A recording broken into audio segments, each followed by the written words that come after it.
Arlington police are investigating after an employee here at the LA Fitness just off 287 in Arlington says he was attacked by an angry customer who refused to comply with the gym's COVID-19 policies. A post on Sterling Malone's public Facebook page shows the bloody lip he suffered on the job July 4th.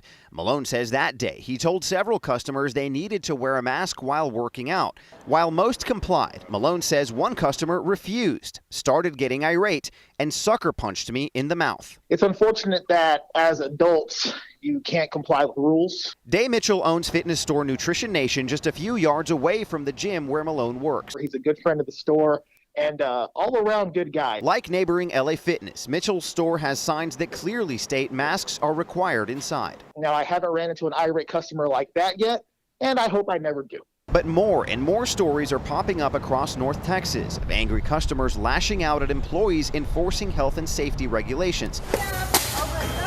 Like this shopper in a Dallas Fiesta who began throwing groceries out of her cart when a manager told her she needed to wear a mask. And this customer in Cedar Hill who shoved an employee who asked him to wait outside for service because he didn't have a mask.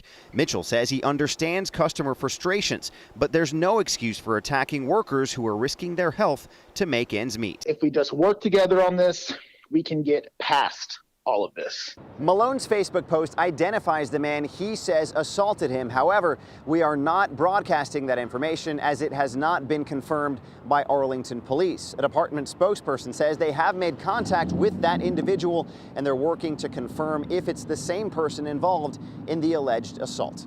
In Arlington, I'm Eric Alvarez.